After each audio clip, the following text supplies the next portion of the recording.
వాగర్థావివ సంపృక్తౌ వాగర్థ ప్రతిపత్తయే జగతః పితరౌ వందే పార్వతీ పరమేశ్వరౌ ఆదిత్యాయ చ సోమాయ మంగళాయ బుధాయ చ గురుశుక్ర శనిభ్యశ్చ రాహవే కేతవే నమః.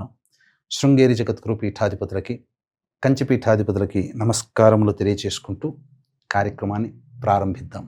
శని త్రయోదశి అయితే 27వ తారీఖు జూన్ నెలలో వస్తున్నటువంటిది శని త్రయోదశి. ఈ రోజున ప్రధానంగా ఎందుకు ఇంత గొప్పగా శనికి సంబంధించినదిగా చెప్పుకుంటారు అనంటే, గత జన్మలలో చేసినటువంటి కర్మదోష ప్రభావాలని కష్టాల రూపంలో అనుభవింపచేసే అధికారము శని భగవాని చేతిలో ఉంటుంది.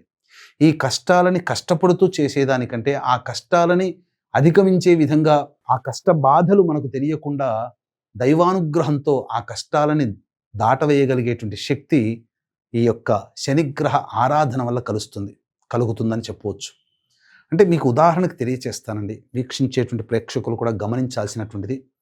మనం ఎండాకాలమైనా వర్షాకాలమైనా మన ఇంటి నుంచి బస్టాండ్కి వెళ్ళి పని చేసుకోవాలి. సాధారణంగా మనం వెళితే ఎండకు ఎండుతూ వానకి తడుస్తూ మన పని చేసుకొని వస్తాం. కానీ దైవానుగ్రహాన్ని పొందినటువంటి వ్యక్తికి దైవానుగ్రహం అంటే ఎలా ఉండాలి అంటే, ఆ కష్టం కూడా కష్టం విలువ తెలియకుండా మనకు పని జరిగిపోతుంది. ఎలా మీకు తెలియచేస్తాను. ఇదే బస్టాండ్ దగ్గరికి వెళ్ళాలనుకున్నప్పుడు ఒక గొడుగు పట్టుకొనో లేదా రెయిన్ కోట్ వేసుకొనో లేదా కారులో వెళ్ళి మన పని చేసుకొని వస్తాం. ఇక్కడ మీరు గమనించాల్సినటువంటిది ఏంటనంటే, కర్మ సంబంధమైనటువంటిది ఆ పని చేయడం మాత్రం వెళ్ళడం మాత్రం తప్పలేదు. అక్కడికి వెళ్ళడానికి మనం కష్టపడాలి. ఇక్కడ కష్టం ఏమీ తగ్గలేదండి, పని ఏమీ తగ్గలేదు. కానీ ఎండలో గొడుగు, వానలో రెయిన్ కోటు లేదా కారు, ఇవి సమకూరడం వల్ల ఆ కష్టాన్ని మనం అధిగమించగలిగే శక్తిని మనం పొంది ఉన్నాం.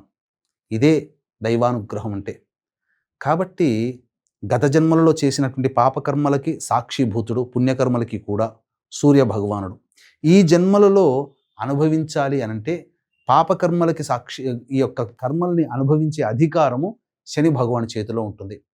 ధనము రావాలన్నా ధనం పోవాలన్నా, ఆరోగ్యం రావాలన్నా ఆరోగ్యం పోవాలన్నా అన్ని సమస్తమైనవి కూడా శని యొక్క చేతిలో ఉంటాయి. అందుకనే మీకు గమనించుకుంటే, ఏలిన నాటి శని ప్రభావం జరుగుతున్నప్పుడే స్వర్గీయ నందమూరి తారక రామారావు గారు పార్టీ పెట్టడం, 6 నెలల్లోనే విజయకేతనం ఎగరేసి సీఎం పదవి బాధ్యతల్ని పొందడం జరిగింది. అంటే మీరు ఆలోచించండి, శని యోగించాడు కదా, ఏలినాటి శని ప్రభావం కదా, కష్టాలు పడ్డాడా? బర్తరఫ్ అయినా మళ్ళీ తిరిగి అదే ఏలినాటి శని ప్రభావంలో మళ్ళీ తిరిగి పదవిని రెండోసారి కూడా దక్కించుకోగలిగాడు. అంత గొప్ప శక్తిని ఇస్తుంది శని భగవానుడు. అదే పాపకర్మలు చేసిన ప్రభావం వలన మనిషి ఇబ్బందులు పడతాడు. అటువంటి సందర్భంగా ఆ యొక్క శని యొక్క ప్రభావాన్ని తగ్గించడం కోసం కొన్ని పుణ్యతిథులు చెప్పబడ్డాయి. అందులో శనికి ప్రత్యేకముగా త్రయోదశి తిథి అనేటువంటిది ఉంది. ఈ త్రయోదశి తిథి వివరిస్తాను మీకు. త్రిమూర్తులలో సృష్టి స్థితి లయకారకాలలో లయకారకుడు పరమేశ్వరుడు. ఏది జరగాలన్నా ఏది జరగకూడదన్నా అన్నీ ఈశ్వరుని ఆజ్ఞ మేరకే జరుగుతాయి. ఈ కార్యక్రమాన్ని మీరు వీక్షించాలన్నా, ఈ కార్యక్రమాన్ని నేను చేయాలన్నా ఆ పరమేశ్వరుని యొక్క ఆజ్ఞ మేర. అంతేకాకుండా త్రయోదశి తిథి రుద్రునికి సంబంధించింది, శనివారం అనేటువంటిది శని భగవానికి సంబంధించినటువంటిది. ఈ రెండూ కలిసినటువంటి ప్రదోషకాల సమయానికి కూడా ఈ తిథి ఉంటే శని త్రయోదశి పర్వణి పుణ్యకాలము. ఈ జ్యేష్ఠమాసము శుక్లపక్షము పౌర్ణమి ముందు వచ్చే శని త్రయోదశి జూన్ 27వ తారీఖు రోజున వస్తుంది కదా. ఆ రోజున గొప్ప విశేషం ఏంటంటే, శనికి సంబంధించినటువంటి నక్షత్రాల్లో ఒకటైన అనురాధ నక్షత్రం ఉండడం చాలా గొప్పది. కాబట్టి సంపూర్ణముగా శని ప్రభావంతో ఇబ్బంది పడుతున్నటువంటి మేష, మిథున, కర్కాటక, సింహ, కన్య, వృశ్చిక, ధనస్సు, కుంభ, మీన రాశుల్లో జన్మించిన వారు ఈ యొక్క శని ప్రభావం నుంచి బయటపడడం కోసం ఈ రోజున చేసేటువంటి చిన్న పూజా కార్యక్రమం కానీ, దాన కార్యక్రమం కానీ మీకు శని యొక్క అపారమైనటువంటి అనుగ్రహాన్ని కలగచేస్తుందనలో ఏమాత్రం సందేహం లేదు.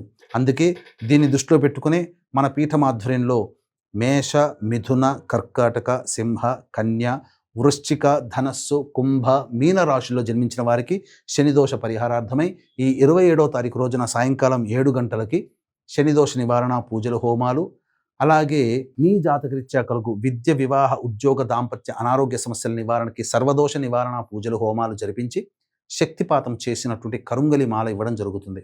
అవకాశం ఉన్నటువంటి వాళ్ళు స్క్రీన్పై కనిపిస్తున్నటువంటి నెంబర్కి సాయంకాలం 27వ తారీఖు 6 గంటల లోపల కాల్ చేసి మీ గోత్రనామాదులు నమోదు చేసుకోవచ్చు. ఇక మీకు మీరుగా చేసుకోగలిగేటువంటి పరిహారం ఏంటో తెలియచేస్తాను. వీలైతే బ్రహ్మముహూర్త కాలంలో లేచి కాలకృత్యాదులు తీర్చుకొని 5:30 గంటల కల్లా మీరు నవగ్రహాల దేవాలయానికి వెళ్ళండి. లేదా 5:45 తరువాత ఈ యొక్క దుర్ముహూర్తం ప్రారంభమవుతుంది. దాదాపుగా 7:54 వరకు ఉంటుంది కాబట్టి వీలైతే 8 గంటలకైనా కానీ చేరుకొని నవగ్రహాల చుట్టూ శివాయ నమః అంటూ 27 ప్రదక్షిణలు చేసి శని భగవానుని దగ్గర ఇనుప ప్రమిద లేదా మట్టి ప్రమిదలలో నల్ల నువ్వుల నూనె వేసి దీపారాధన చేసి ఆ శనికి తైలాభిషేకం జరిపించండి.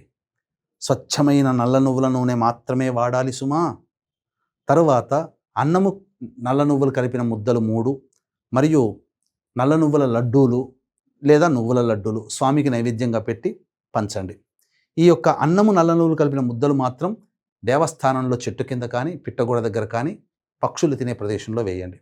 ఇక తదనంతరం ఆ యొక్క రావి చెట్టు దగ్గరికి వెళ్ళి దగ్గరలో ఉన్నటువంటి రావి చెట్టు చుట్టూ కూడా నారాయణాయ నమః అంటూ లేదా శివాయ నమః అంటూ ప్రదక్షిణలు చేసి తదనంతరం పడమర వైపున మొదల్లో పడమర వైపు దగ్గరికి వెళ్ళి అక్కడ 2 ఇస్తరాకులు వేసి దాని మీద 1/4 కిలో కానీ 100 గ్రాములు కానీ నల్ల నువ్వులు ధారగా పోసి దాని మీద 3 తమలపాకులు పెట్టి ఇనుప ప్రమిద కానీ మట్టి ప్రమిద కానీ నల్ల నువ్వుల నూనెతో దీపారాధన చేసి తదనంతరం కాళ్ళు చేతులు కడుక్కొని అవకాశం ఉండి శక్తి ఉంటే బ్రాహ్మణుని పిలిపించుకొని ఆ బ్రాహ్మణుడికి నల్ల నువ్వులు, నల్ల బట్ట, ఇనుప బాణి, నల్ల మేకు, అలాగే నల్ల నువ్వుల నూనె, బెల్లము, పత్తి, గళ్ళ ఉప్పు, గేదె నెయ్యి ఇవన్నీ కూడా బ్రాహ్మణుడికి సంకల్పం చెప్పి దానం చేయండి. ఇందులో అవన్నీ దొరికినా పర్వాలేదు, లేదా 1-2 దొరికినా వాటిని దానం చేయండి. కానీ నల్ల నువ్వుల నూనె ప్రత్యక్షంగా దానం చేయండి. ఈ విధంగా చేయడం వల్ల సమస్తమైనటువంటి శనిదోష బాధలు తొలగిపోతాయి. ముఖ్యంగా శని ప్రభావం వలన అనారోగ్య సమస్యలు వస్తాయి, డబ్బుకి లోటు ఏర్పడుతుంది, రాని బాకీలు వసూలు కావు, అప్పులిచ్చిన వాళ్ళు తిరిగి ఇవ్వలేరు. అలాగే ప్రతిరోజు దినదిన గండం నూరేళ్ల ఆయుష్ అన్నట్టుగా అనవసరంగా పదవి యోగాన్ని కోల్పోతారు, నిరుద్యోగం ఏర్పడుతుంది. ఇలా 1-2 చికాకుతో కూడుకున్న జీవితం. ఇంట్లోనైనా సంతోషంగా ఉంటారంటే ఇంట్లో కూడా సంతోషంగా ఉండలేరు. అలాగే బయటైనా గౌరవం ఉంటుందంటే గౌరవ మర్యాదలకు ఇబ్బంది కలుగుతుంటుంది. ఒక రకంగా చెప్పాలంటే చాలా ఇబ్బందికర పరిస్థితులు ఈ యొక్క శని ప్రభావం ఉన్నటువంటి రాశుల వారికి ఏర్పడబోతుంది. కాబట్టి ఈ చెప్పినటువంటి విధంగా ఆచరించండి. మధ్యాహ్నం 12:45 నుంచి 1:45 వరకు కూడా ఈ యొక్క శనిహోర ఉంటుంది. ఈ శనిహోర సమయంలో మానసిక శారీరక వికలాంగులకి తినే పదార్థాలు బహుమతులు ఇచ్చి సంతోషపరచండి. పారిశుద్ధ్య కార్మికులకి కిచెన్ సామాను కొనిపెట్టండి, లేదా 10 రూపాయలు తాగడానికి ఛాయ్ తాగడానికి వాళ్ళకి ఇవ్వండి, సంతోషంగా ఉంటుంది. ఇక సాయంకాల ప్రదోషకాల సమయం వరకు కూడా నిద్రపోకుండా ఉండి ప్రదోషకాల సమయంలో కాళ్ళు చేతులు మొహము నోరు నింట 3 పుక్కిళ్ళు పుక్కిలించి ఉమ్మేసి తదనంతరం దేవాలయానికి చేరుకొని పరమేశ్వరునికి అర్చన చేయించుకోండి. నీలిరంగు పుష్పాలు, నీలిరంగు శంకు పుష్పాలతో అర్చన చేయడం. అవకాశం ఉంటే ప్రదోషకాల సమయంలో బాహ్య దేవాలయం కనుక ఉంటే ఆ సమయంలో శివలింగానికి కానీ కాలభైరవుడికి కానీ నల్ల నువ్వుల నూనెతో లేదా ఆవ నూనెతో ఈశ్వరుడికి అభిషేకము, కాలభైరవునికి అభిషేకం జరిపించి ఈ విధంగా చెప్పిన విధంగా అర్చన చేయండి. సాయంకాలం చంద్రదర్శనం చేసుకొని భోజనం చేయండి. ఈ విధంగా ఎవరైతే నియమాన్ని పాటిస్తారో వాళ్ళకి తప్పకుండా ఆ శని యొక్క ప్రభావం ఉంటుంది. మళ్ళీ చెప్తున్నాను, శని యొక్క ప్రభావం ఉన్నటువంటి రాశులు మేష, మిథున, కర్కాటక, సింహ, కన్య, వృశ్చిక, ధనస్సు, కుంభ, మీన రాశులు.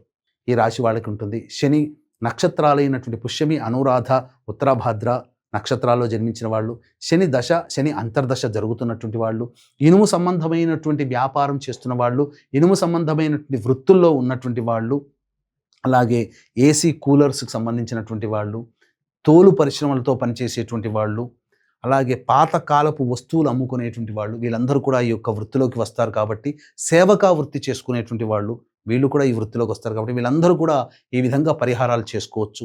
లేదా అవకాశం ఉంటే మంత్ర పరిహారంలో భాగంగా సశాస్త్రీయంగా మన పీఠమాధ్వర్యంలో శనిదోష నివారణ పూజల హోమాలు 27వ తారీఖు రోజున సాయంకాలం 7 గంటలకి ప్రారంభమవుతాయి. కాబట్టి 27వ తారీఖు సాయంత్రం 6 గంటల లోపల మీ గోత్రనామాదులు కనిపించే నెంబర్కి కాంటాక్ట్ చేసి నమోదు చేసుకోవచ్చు. ఈ విధంగా చేసుకోవడం ద్వారా అపారమైనటువంటి శని యొక్క అనుగ్రహాన్ని పొంది మీరు కష్టాల కడిలలో ఉన్నటువంటి వాళ్ళకి ఆ యొక్క మార్గం సుగమమవుతుంది. ఆనందకరమైనటువంటి జీవితాన్ని పొందుతారు. కొంత ప్రశాంతత, కొంత పనులలో అభివృద్ధి, కాస్త సంతోషంతో కూడుకున్న జీవన విధానం మీకు లభిస్తుంది అని చెప్పడంలో ఏమాత్రం సందేహం లేదని తెలియచేస్తూ సర్వం శ్రీ ఉమామహేశ్వర పరబ్రహ్మార్పణమస్తు.